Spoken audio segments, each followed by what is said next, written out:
خدا اور محبت 5ویں قسط۔ لندن اداس ہے۔ کہتے ہیں نیند سب سے بڑی چور ہوتی ہے، وہ انسان کی آدھی عمر چرا لیتی ہے، لیکن مجھے ایسا لگتا تھا جیسے مجھ سے میری یہ چور بھی روٹھی ہوئی تھی۔ جانے رات کے کس پہر کامران نے لاؤنج میں جھانکا اور مجھے وہیں آتش دان کے پاس آرام کرسی پر آنکھیں موندے لیٹے دیکھ کر مجھ پر کمبل ڈال دیا۔ رات یوں ہی ماضی کے دریچوں میں جھانکتے ہوئے جانے کب بیت گئی اور اس کی جگہ صبح کے اجالے نے لے لی۔ رات بھر برف باری کے بعد آسمان صاف ہو چکا تھا۔ کامران نے ناشتے کے دوران مجھے آفر کی کہ وہ مجھے ریسٹورنٹ جاتے ہوئے کنگسٹون یونیورسٹی چھوڑتا جائے گا، لیکن میں نے اسے بتایا کہ میں تنہا ہی 11 ساڑھے 11 بجے تک گھر سے نکل جاؤں گا۔ وہ ریسٹورنٹ چلا گیا۔ ویسے بھی اسے صبح جلدی پہنچ کر اپنے کاروبار کا آغاز کرنا ہوتا تھا اور میرا اتنی صبح گھر سے نکلنے کا کوئی موڈ نہیں تھا، اور پھر لندن میرے لیے کبھی بھی اجنبی نہیں رہا تھا۔ ایک عجیب سی انسیت اور اپنا پن تھا میرے لیے اس شہر میں۔ شاید اس کی ایک وجہ اس کے موسم کی میرے آبائی شہر کوئٹہ کے موسم سے مماثلت بھی ہو سکتی تھی۔ نہ صرف موسم، بلکہ پرانے لندن میں جہاں اب تک تقسیم ہند سے پہلے وقتوں کی عمارتیں اور تعمیرات موجود تھیں، ان میں سے بعض کی بناوٹ تو ہو بہو 1935 کے زلزلے سے پہلے والے کوئٹہ کی عمارات کی طرح ہے۔ بنیادی وجہ یہی سمجھ میں آتی ہے کہ کوئٹہ تقسیم ہند سے قبل خود برٹش امپائر کی بہت بڑی چھاؤنی رہ چکا تھا، اور اسے آباد کرتے وقت انگلش ہنر کاروں نے فن تعمیرات میں اینٹ کا رخ، عمارت کی بیرونی اٹھان اور طویل اور چوڑی سڑکوں کی کشادگی دیتے وقت شاید لندن ہی کو ذہن میں رکھا ہوگا۔ اور پھر صرف میرے شہر پر ہی کیا منحصر ہے، تقسیم سے قبل انگریز جن علاقوں میں بھی رہا، خاص کر سرد علاقے، وہاں کی طرز تعمیر ایک مخصوص روایت کو ہی جنم دیتی محسوس ہوتی ہے۔ وہی ٹین کی سرخ چھت، وہی مخصوص بالکونیاں اور انگیٹھیاں، وہی ایک جیسے آتش دان اور ان پر بنے کارنس، ایک جیسے لکڑی کے بڑے بڑے دروازے جن پر انگلش کے نمبر 7 کی شکل کے بڑے بڑے تختے کندہ ہوتے تھے، وہی اونچے اونچے چھت اور ان میں بڑے بڑے روشن دان جنہیں کھولنے اور بند کرنے کے لیے رسی یا ڈوری ٹنگی ہوتی تھی۔ اس لیے آج بھی اگر آپ پرانے لندن کی گلیوں سے گزریں تو آپ کو یوں محسوس ہوگا جیسے آپ بر صغیر کے دور کی کسی بڑی چھاؤنی میں آ گئے ہیں۔ میں جب تک گھر سے نکلا تو اچھی خاصی دھوپ نکل چکی تھی۔ برف صاف کرنے والی مشین نے سڑکوں سے برف ہٹا کر کناروں پر کر دی تھی۔ برف باری کے بعد نکلنے والی دھوپ بے حد چمکدار ہوتی ہے۔ ایسا لگتا تھا کہ جیسے قدرت کے اندیکھے ہاتھوں نے آس پاس کی سب چیزوں پر کلائی سی پھیر دی ہے۔ مخصوص رنگ کی پکی اینٹوں سے بنی سڑک تمتما سی رہی تھی، لوگوں کے چہروں پر بھی خاص چمک تھی۔ یہ موسم بھی ہم انسانوں کی طبیعت پر کس کس طرح سے اثر انداز ہوتے ہیں، اچھے بھلے انسان کو پل میں خوش یا اداس کر دیتے ہیں بلا کسی بھی وجہ کے۔ لیکن میرے لیے تو جیسے ہر موسم میں اداسی ہی اتر آئی تھی، سو لندن بھی مجھے اداس لگ رہا تھا۔ چمکتی دھوپ کے باوجود آس پاس کھلے ہوئے سے چہروں کی موجودگی میں بھی ایک گہری اداسی تھی۔ گھر سے نکل کر میں پیدل ہی تیسری گلی کے سب وے کی جانب چل پڑا۔ دھوپ کی چمک نے مجھے آنکھوں پر گہرا کالا دھوپ کا چشمہ پہننے پر مجبور کر دیا۔ کاش انسان ایسے گہرے رنگوں کے چشمے بھی بنا پاتا جو دکھوں سے آنکھوں کو خیرہ کرتی دھوپ کو بھی روک سکتے۔ گلی کے اختتام پر ایک اسپینش لڑکی گٹار پر کوئی دھن بجا رہی تھی۔ اس کے سامنے اسی گٹار کا بڑا سا کالا کیس رکھا ہوا تھا، جس میں آتے جاتے لوگ چند لمحے گٹار کی دل کو چھو لینے والی دھن سننے کے بعد چند سکے ڈال کر آگے بڑھ جاتے۔ مانگنے کا کس قدر آبرومندانہ طریقہ تھا۔ کچھ لوگ مانگتے بھی یوں ہیں کہ دینے والے کو ان کا حق لگتا ہے۔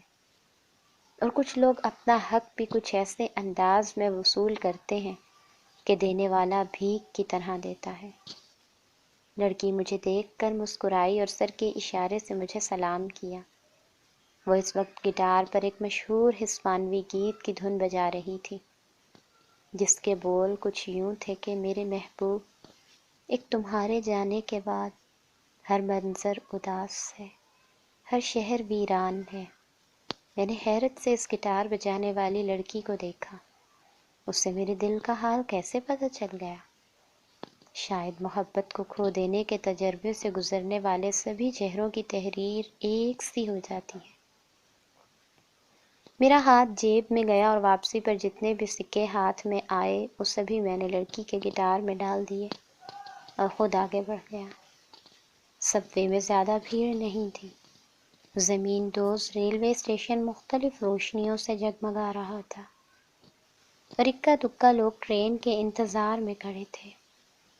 بھیڑ نہ ہونے کی وجہ یہ تھی کہ اس وقت دن کے 11:30 بج رہے تھے اور یہ وقت دفتری اوقات کا نہیں تھا۔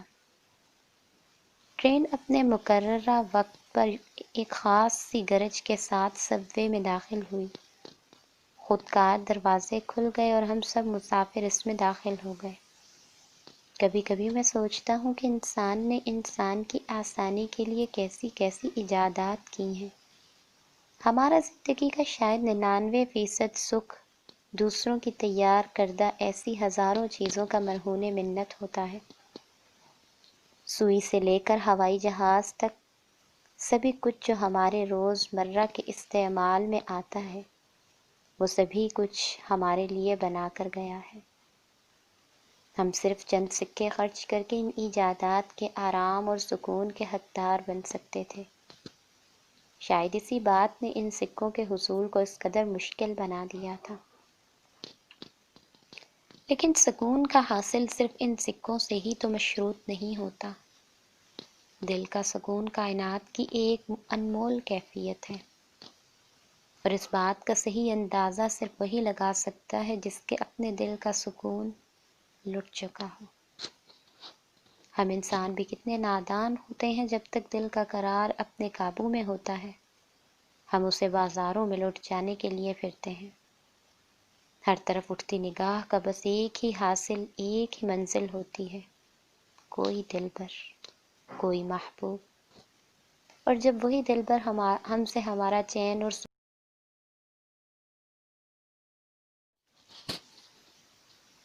انہی الٹے سیدھے خیالات کی یورش میں مجھے پتہ ہی نہیں چلا کہ کب ٹیوب ٹرین میرے مطلوبہ سب وے اسٹیشن میں داخل ہوئی اور کب رکی۔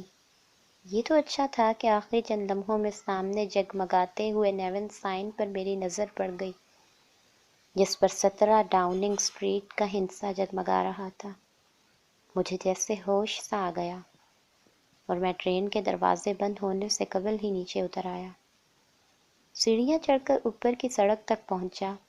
اب یہاں سے 9 نمبر کی لندن کی مشہور مخصوص سرخ ڈبل ڈیکر بسوں میں سے ایک بس مجھے سیدھا یونیورسٹی کے گیٹ تک پہنچا سکتی تھی۔ لندن بالکل ویسا ہی تھا جیسے میں اسے 2 سال پہلے چھوڑ کر گیا تھا۔ اس بس اسٹاپ کے بالکل سامنے بوڑھا برگد کا درخت اب بھی ویسے ہی کھڑا مسکرا رہا تھا، جیسے مجھے پھر سے خوش آمدید کہہ رہا ہو۔ انگریز ایسی باتوں کا بہت دھیان رکھتے ہیں۔ صرف اس درخت کو بچانے کے لیے انہوں نے چند سال پہلے اپنے ماسٹر پلان کے نقشے میں یہاں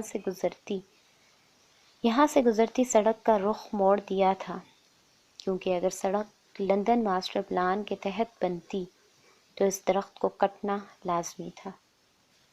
لیکن انگلش ایک روایت پرست اور ماضی پرست قوم ہے۔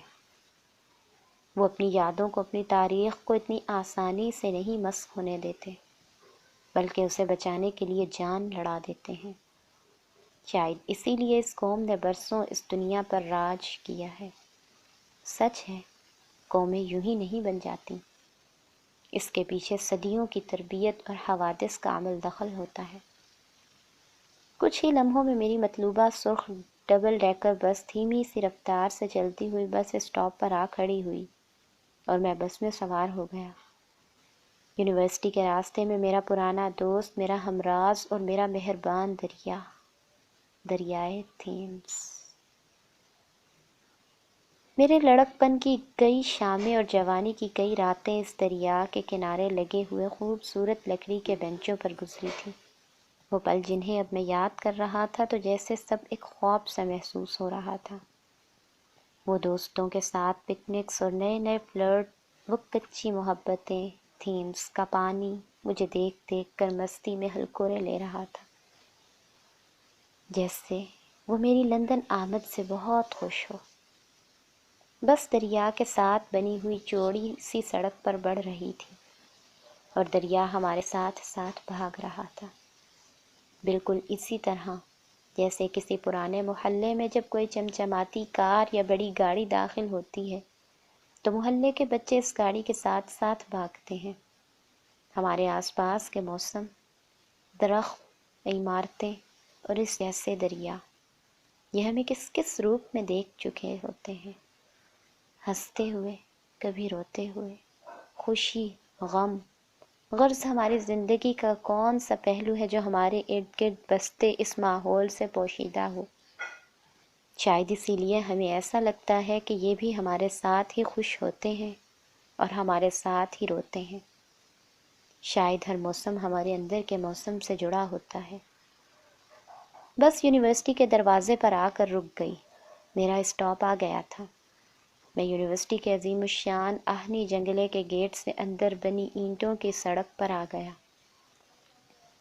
یہ بہت بڑے گھاس کے دالانوں پر مشتمل ایک ایسی عمارت تھی جس کے اندر سے دریائے تھیمس کی ایک چھوٹی سی شاخ گھاس کے عظیم میدانوں کو سیراب کرتی ہوئی گزر رہی تھی۔ دور دور تک بہت بڑے بڑے اور اونچے درخت ایستادہ تھے جو اس وقت رات کی برف باری کی وجہ سے دور سے سفید لباسوں میں ملبوس بوڑھے بزرگوں کی طرح نظر آ رہے تھے۔ دریا کے پانی کے اوپر شفاف برف کی ایک سل نما تہ بچھی ہوئی تھی جس کے نیچے دریا کا پانی بہتا صاف دکھائی دے رہا تھا۔ یونیورسٹی کی مرکزی عمارت سفید سنگ مرمر سے بنی ہوئی تھی اور برف کے اس ماحول میں اس کے اونچے لمبے ستون اور باقی عمارت بھی برف ہی سے بنی دکھائی دے رہی تھی۔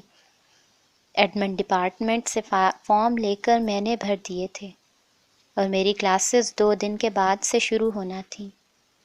پتہ چلا کہ ہیڈ آف ڈپارٹمنٹ ایک یہودی نژاد مسٹر آئزک ہیں جو خود یونیورسٹی کے وائس چانسلر بھی ہیں۔ میں ان سے بھی ملنا چاہتا تھا لیکن پتہ چلا کہ وہ صبح 11 بجے کی کلاس کے بعد شہر میں ہونے والی کسی تعلیمی تقریب میں چلے گئے ہیں جس میں وہ بطور مہمان خصوصی مدعو تھے۔ میرا اب یونیورسٹی میں مزید ٹکنے کا کوئی جواز نہیں تھا، لہٰذا میں اسی راستے سے واپسی کی بس لے کر سب وے تک پہنچ گیا۔ دوپہر کے 2:30 بج چکے تھے اور یہ دفتری اوقات کے مطابق دن کے کھانے کا وقت تھا، لہٰذا سب وے میں بھی صبح کی نسبت زیادہ چہل پہل دکھائی دے رہی تھی۔ مجھے فی الوقت بھوک محسوس نہیں ہو رہی تھی، لیکن پھر بھی میں کافی اور ایک سینڈوچ کا لنچ کرنے قریبی ریستوران میں داخل ہو گیا۔ قدرت نے ہم انسانوں کو ان کی کم مائگی اور بے بسی کا احساس دلانے کے لیے اس دنیا میں جن اور بہت سی چیزوں کا اہتمام کر رکھا ہے، وہیں بھوک بھی ان مجبوریوں میں سے ایک ہے۔ بڑے سے بڑا قد آور اور شہزور اس مجبوری کے آگے بے بس ہے، اور عزیز سے عزیز ترین رشتہ بھی بھوک کے اس احساس کو مٹا نہیں سکتا۔ ہم اپنے آس پاس روز کیسے کیسے دلداروں کو جان سے زیادہ عزیز رشتوں کو خود سے جدا ہوتا اور مرتا ہوا دیکھتے ہیں۔ ان سے جڑے بے بس انسان جو اس لمحے خود کو بھی مٹتا محسوس کرتے ہیں، جن کی بھوک پیاس سب ختم ہو چکی ہوتی ہے، جنہیں یہ محسوس ہوتا ہے کہ اس بے جان جسم کے ساتھ ان کا لاشا بھی قبر میں اتار دیا گیا ہے اور اب وہ کبھی اس جیتی جاگتی دنیا کے ساتھ چل نہیں پائیں گے، جن کا ہر احساس اس لمحے مٹی ہو چکا ہوتا ہے۔ لیکن 24 یا 48 گھنٹوں کی مختصر مدت کے بعد ہی یہ معدہ انسان کو اس کی کم ظرفی، بے بسی اور مجبوری کا احساس دلانے کے لیے جاگ اٹھتا ہے۔ بھوک اسے ستانے لگتی ہے۔ انسان اپنے اندر اپنے آپ سے ہی نفرت اور شرمندگی محسوس کرنے لگتا ہے کہ ابھی چند گھنٹوں پہلے ہی تو وہ اپنے اندر کتنے بڑے بڑے دعوے کر رہا تھا، مٹی کے ساتھ مٹی میں مل جانے کے دعوے، سب تیاگ دینے کے دعوے۔ لیکن سچ یہ ہے کہ انسان سے زیادہ بے بس مخلوق بھی دوسری اور کوئی نہیں۔ ہاں، البتہ ایسے موقعوں پر اسی کے جیسے دوسرے انسانوں کے بنائے ہوئے خود ساختہ اصول اس کے کام آ جاتے ہیں اور شرم کا کچھ پردہ رہ جاتا ہے۔ کوئی کہتا ہے میت کے گھر 3 دن تک کھانا نہیں پکے گا، بھلا اس سوگ میں ان بیچاروں کو کھانے پینے کا ہوش ہی کہاں ہوگا؟ دوسرا کہتا ہے ہاں ہاں ٹھیک ہے، پہلے دن کا کھانا تو ہمارے گھر سے ہی آئے گا۔ دوسرے دن کا کھانا کوئی تیسرے کا وعدہ کر کے وہاں سے اٹھ جاتا ہے۔ وہ سب جانتے ہیں کہ کل جب ان کے گھر میں یہ ماتم ہوگا تو تب بھی یہی سب اس کی دلجوئی کو وہاں موجود ہوں گے، اس کی شرم کا پردہ رکھنے میں اس کی مدد کریں گے۔ کسی نے سچ ہی کہا ہے، انسان بہترین معاشرتی جانور ہے۔ گھر واپس پہنچنے تک شام ہو چکی تھی، سورج ڈھل رہا تھا۔ گلی کے پچھواڑے وہی کل والے شرارتی بچے پھر سے جمع تھے اور اپنے کل کے بنائے ہوئے برف کے پتلے کی باقیات سنبھالنے کی کوشش میں مصروف تھے۔ سردیوں کی شام کی دھوپ پلک جھپکتے ہی کسی ستمگر محبوب کی طرح آنکھیں پھیر لیتی ہے۔ ہوا میں خنکی کی مقدار بڑھتی جا رہی تھی۔ لوگوں نے اپنے اوور کوٹس کے کالر اوپر چڑھا لیے تھے اور سانس لیتے اور بات کرتے وقت ان کے ہونٹوں سے بھاپ نکلتی دکھائی دیتی تھی۔ گٹار بجانے والی لڑکی نے اپنا گٹار اپنے باکس پر رکھ دیا تھا اور اب وہ بھی روانگی کے لیے تیار تھی۔ مجھے دیکھ کر اس کی آنکھوں میں مانوسیت کی ایک چمک لہرائی۔ وہ ہلکے سے مسکرائی اور میں سر کے اشارے سے اسے سلام کرتا آگے بڑھ گیا۔ رات کامران بھی جلد ہی واپس آ گیا تھا اور ہم نے سڑک کے کنارے دوسرے بلاک کے ایک چھوٹے مگر پرسکون سے ریسٹورنٹ میں کھانا کھانے کا پروگرام بنا لیا، اور اب ہم اسی ریسٹورنٹ کے ایک گوشے میں اپنی ٹیبل کے گرد بیٹھے سوپ کی چسکیاں لے رہے تھے۔ کامران نے آس پاس بیٹھی لڑکیوں اور خواتین کا بغور جائزہ لینے کے بعد اپنی حتمی رائے صادر کر دی تھی۔ اپنے ذرّی خیالات کا اظہار کرتے ہوئے وہ بولا، مرد عورتوں سے اس امید پر شادی کرتے ہیں کہ وہ ہمیشہ ویسی ہی رہیں گی جیسے وہ شادی کے وقت ہوتی ہیں، اور عورتیں مردوں سے اس امید میں شادی کرتی ہیں کہ شاید وہ شادی کے بعد بدل جائیں، لیکن افسوس بعد میں دونوں کو ہی مایوسی ہوتی ہے۔ میں نے غور سے اس کی طرف دیکھا۔ شاید اسی لیے تم نے اب تک شادی نہیں کی۔ کامران مسکرایا۔ خیر میری بات چھوڑو، تم یہ بتاؤ آج یونیورسٹی میں دن کیسے گزرا؟ میں نے نیپکن میز سے اٹھا کر اپنے ہونٹ خشک کیے۔ کچھ خاص نہیں، بس فارم ہی بھر سکا، ہیڈ آف دی ڈپارٹمنٹ سے ملاقات نہیں ہو سکی، وہ موجود نہیں تھے۔ کامران بولا، تم مسٹر آئزک کی بات کر رہے ہو؟ آج کل اخبارات میں اس کا بڑا تذکرہ رہتا ہے۔ مجھے تو اس بات پر حیرت ہے کہ اس جیسے کٹر یہودی نے ایک پاکستانی مسلمان کو اپنی یونیورسٹی میں داخلہ کیسے دے دیا۔ اس سے ذرا بچ کر ہی رہنا۔ مجھے کامران کی بات سن کر ہنسی آ گئی۔ کیوں؟ کیا وہ آدم خور ہے جو مجھے کھا جائے گا؟ کامران سنجیدہ تھا۔ تم ان یہودیوں کی طبیعت سے واقف نہیں ہو شاید۔ یہ کبھی بھی دل سے مسلمانوں کے خیر خواہ نہیں ہوئے، اور اس کا اندازہ ہم جیسے دیار غیر میں بھٹکتے ہوئے مسلمان ہی ٹھیک لگا سکتے ہیں، جنہیں ہر بزنس کے معاملے میں ان یہودیوں کی نفرت اور مقابلے کا سامنا کرنا پڑتا ہے۔ اور سچ تو یہ ہے کہ فی الحال ان یہودیوں نے ہمیں بزنس کے معاملے میں مکمل مات دے رکھی ہے۔ میں نے سوال کیا، لیکن تم لوگوں اور یہاں کی دوسری بزنس کمیونٹی نے کبھی ان وجوہات پر غور کیا ہے جو ان یہودیوں کی تجارتی کامیابیوں کا راز ہیں؟ کامران نے گہری سی سانس لی۔ بات بالکل صاف ہے، یہودی کبھی تلخ کلامی سے کام نہیں لیتا، اور بزنس کا پہلا اصول ہی خوش اخلاقی ہے۔ سخت سے سخت حالات میں بھی اس کے ہونٹوں سے چپکی مخصوص مسکراہٹ کبھی اس کا ساتھ نہیں چھوڑتی۔ دوسری اہم وجہ ہے ایک یہودی کا دوسرے یہودی تاجر کا خیال رکھنا۔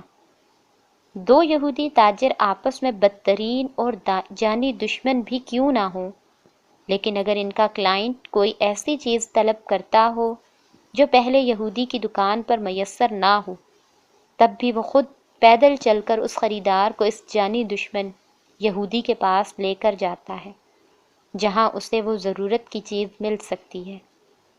یہودی کبھی کسی غیر یہودی کو متعارف نہیں کرواتا، یہی اس یہودی تجارت کے پنپنے کا راز بھی ہے۔